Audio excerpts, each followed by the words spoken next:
Today I wanted to talk to you about exclusive pumping. So when you're pregnant, I feel like these different options are presented to you. There's either straight breastfeeding or straight formula feeding, and no one really talks about the third option there is, which technically still counts as breastfeeding, but it is a little bit different. It's another option, and that is exclusive pumping, and that is something that I have been doing. I am 2 months postpartum now. My little one is 2 months old, and we kind of fell into it, and it's worked out really well for us. It does have its ups and it does have its downs, so I kind of wanted to go over some of those things and tell you about my experience, so that if you're in the same boat that I was, or if you're trying to decide on which method you want to use to feed your baby, that, it just gives you a little insight into something that somebody else went through, and maybe it can help you with some decisions that you have to make. So let's get into it. So first I wanted to talk about the positive side of exclusively pumping. So the reason that I started in the first place was that when we came home from the hospital, I had been nursing him in the hospital, but that was just with colostrum, so I wasn't really worried about how much he was actually getting. It was just we were really getting the hang of things. I was just sitting there in the hospital bed holding him and nursing him pretty much the whole time. When we got home from the hospital, and things were just so different. I would sit there and nurse him on one side and then switch to the other side. He would do half an hour on one side, half an hour on the other side, and then he would come off and he would be screaming because he was so hungry. But I was like, oh, I just fed you.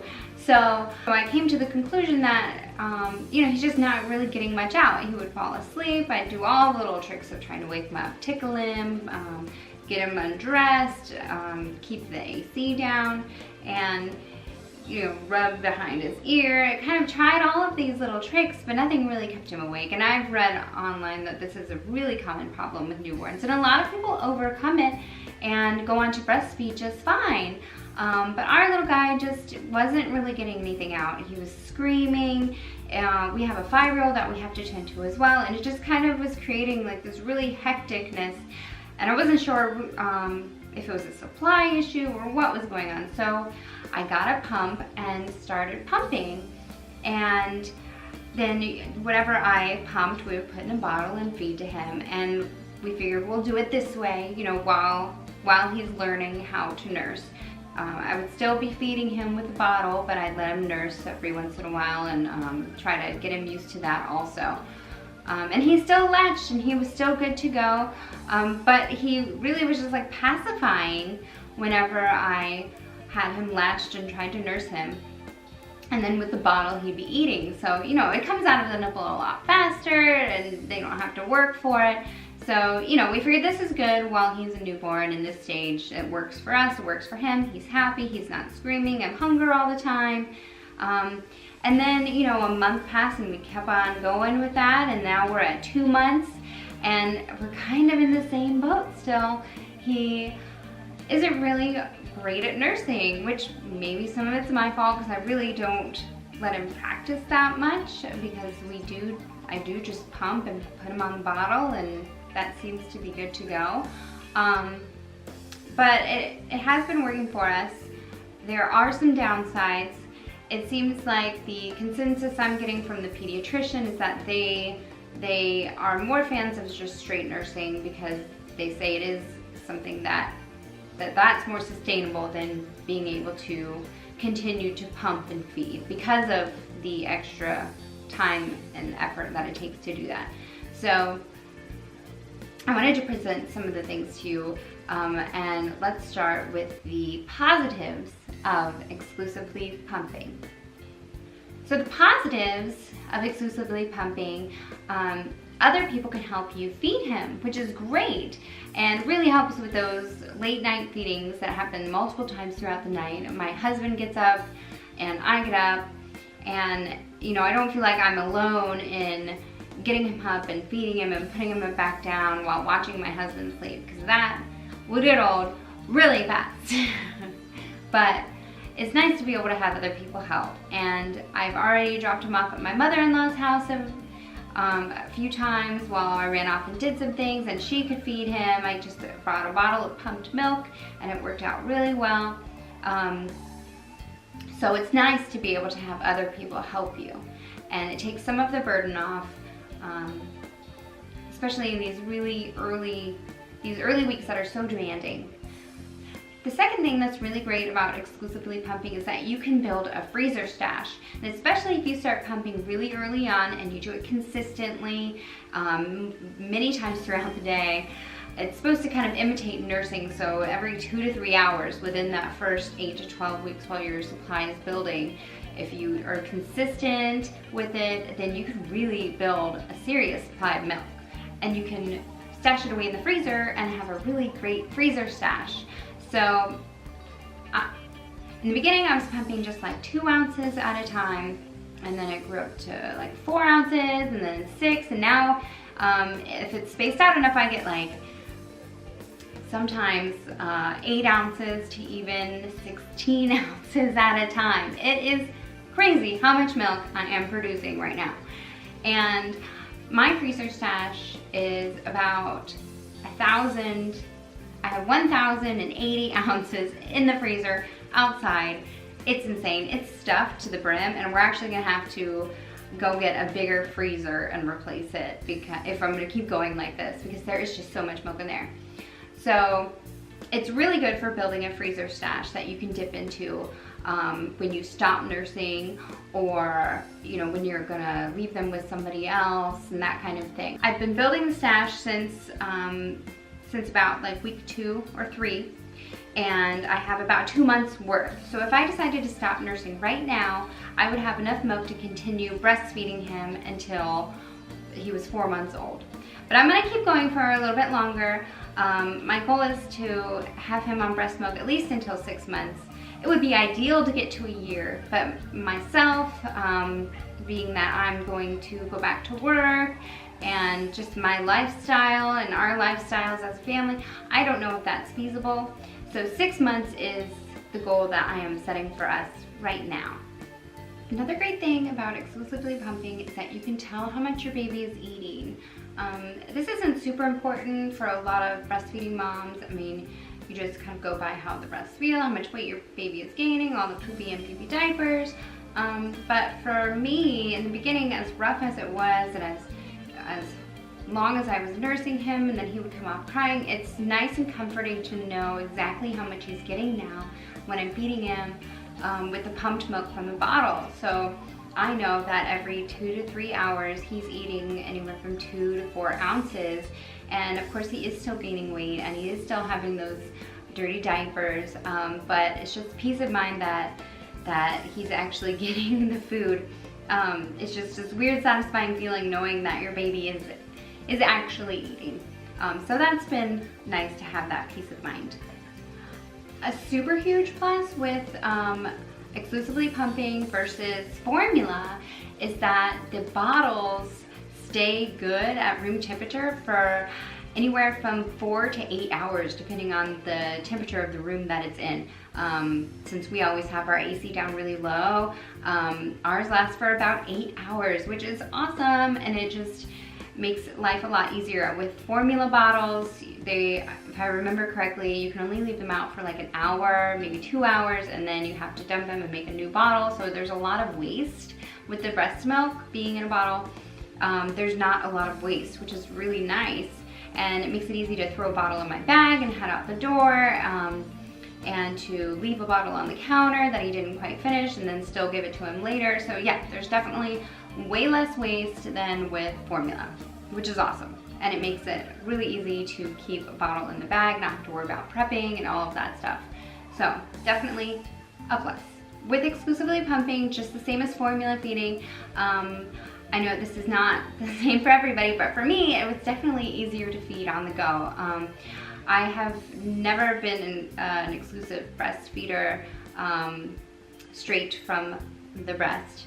So it's intimidating to me to figure out, how to do that in public. I mean, I know a lot of people don't mind just being out there in public and being uncovered, and that's great and all for it. I wish I was like that.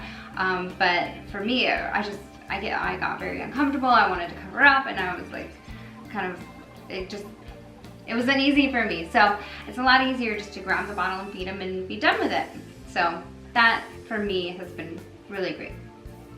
And up that kind of goes with one of the downsides of pumping is the amount of time that you just spend there sitting attached to a pump, not really able to do much else. But at the same time, that gives you a little time out from your day. You can tell your husband, hey, I got a pump, and then he has to take care of the baby. And you get to like sit and kind of relax by yourself and watch YouTube videos, just kind of meditate for a little while and refresh your mind. And it's kind of nice. So that is actually one of the positive sides of pumping. Obviously, one of the biggest upsides of exclusively pumping is that you can still give your baby breast milk if there's an issue with them breastfeeding straight from the breast. You're still giving them that nutrition, making sure that they get those antibodies. That's something that was super important to us. With our first son, we formula fed from the beginning. And I'm not saying this is why this happened, but at least this time I can't blame myself if it does, but our first son used to get sick so much. He was sick every 4 weeks. Like, he would be sick for about a week and a half, and then 2.5 weeks later, he would be sick again. And it drove us crazy until we had to take time off of work. We took him into the doctor. We had to go to the hospital a couple times. We had to get tubes put in his ears. It was crazy, so ridiculous. So of course I blamed myself. I thought it was because we did formula from the beginning and I never gave him all those antibodies. May or may not be true. I've heard a lot of stories of babies who were breastfed who had that issue, babies who were formula fed who did not have that issue. But of course I blamed myself. It's the mom guilt. You get mom guilt no matter what you do. It's part of being a mom, I guess. So this time, at least I can't blame myself. So that'll be one of the positives. I'm happy to be able to be giving him these antibodies to at least alleviate myself from that part of the mom guilt. I'm sure I'll have tons of mom guilt over other things, but this I will not have mom guilt about. And then on one of the, not necessarily a positive, but something that helps with some of the negatives is that your breast milk supply regulates over time with the pumping. So in the beginning, while it's still getting established, it is like a hectic pumping schedule, like every 2 to 3 hours you are hooked up to that pump. You kind of have to plan your day around it. It's definitely annoying, but in 8 to 12 weeks time, as your breast milk supply has regulated and come in and really regulated itself, you can lengthen the amount of time between the pumps and still get the same amount of milk. I'm starting to do that now since I just hit 8 weeks, so I was pumping every 2 to 3 hours in the beginning and then 3 to 4 hours, and now I'm about like 4 to 6 hours and I'm still getting as much milk so far. Fingers crossed that it doesn't start going down and then I have to start spacing them closer together again. But it is a positive that you can start stretching it out and then go from 8 pumping sessions a day down to 4 pumping sessions a day, hopefully, and still get the same amount of milk out. All right, well that said, let's talk about some of the downsides of exclusively pumping. Exclusively pumping is 2 times the work. It becomes this cycle of pump while the baby's sleeping, and then the baby wakes up, and then you feed him, and then he goes to sleep, and then you're pumping, and then he wakes up, and then you feed him. And while it's really closely spaced together in those first couple of weeks, it is like exhausting. But there's light at the end of the tunnel, because as they space out how often they eat, and then you can also space out how often you pump, it's not so bad. And then also, definitely when you have somebody able to help you, it's not so bad. But at the same time, the flip side of having someone able to help you is that you're always the one who's going to have to do the pumping, so then somebody else is the one doing the feeding, and you kind of miss out on some of that one-on-one baby time when someone else is the one who's holding the bottle and feeding the baby while you pump. So still kind of a downside. And then you've also got all of the bottle parts to wash. You've got to wash the pump parts, and it's like there's always something to wash. It's just ridiculous. but also something that you can live with. You can help alleviate some of that by getting an extra set of pump parts so that while one is dirty, you can use the other and kind of flip it so that you don't have to wash them so many times throughout the day. Sometimes when I'm leaving the house, it feels like I'm packing to go on like a weekend trip because I have to pack my pump, I have to pack the pumping bra, I have to pack extra bottles to put the milk in, I have to pack the pump parts with the bottles, I put them in a cooler with an ice pack, and I have to pack the cover that goes over, and then sometimes an extra bottle to pour it into that I want to feed him out of. I have to remember all of that while also, you know, packing the normal diaper bag and then my purse and things that I need, and then the baby, and then whatever I need for our 5-year-old. It's ridiculous. Sometimes it feels like I'm going on a weekend trip when really I'm just gonna go out for like 3 or 4 hours, maybe a little bit longer in order to pack all of that stuff. But you get the idea, it gets crazy. And the same goes for nighttime. Before bed, I also bring a cooler into our room so that I don't have to go out into the kitchen and wash parts all night. And that brings me into a tip. If you put the pump parts into a cooler with ice, you don't have to wash them before you use them again. And same with the refrigerator. If you put them in the refrigerator before your next pumping, you don't have to wash them. Of course, I wouldn't do that over and over again throughout, you know, over the course of an entire day or 2 days or anything like that. But between like 2 or 3 pumping sessions, you can do that, and it saves you so much time and it makes life so much easier. Definitely a great tip to remember. So before bed, I'm packing up the cooler with all of those things I mentioned before and bringing them into our room so that I can stay in our room. And sometimes it feels like I'm going on a mini trip before bed also. So definitely a lot of work, still worth it. You know, gotta weigh the pros and the cons. A downside, but also an upside, is that when you're on the go, sometimes you have to whip out the pump and pump while you're in the car. The downside of it is that you have to kind of figure out everything in your surroundings. You're in a tight little space and you've got these windows everywhere and you have to figure that out. But then the upside of it is that you're driving anyways. You're not really doing anything else anyways. So then when you get home, you've already pumped and you're done. So it makes it really easy. So with breastfeeding, you've got the positive side of not having to buy the expensive formula and all of the bottles. But with pumping, you still have to buy all those bottles. And you've also got the pump to buy and extra pump parts. We had to buy a chest freezer for our garage. I have to buy those little baggies to put the breast milk in.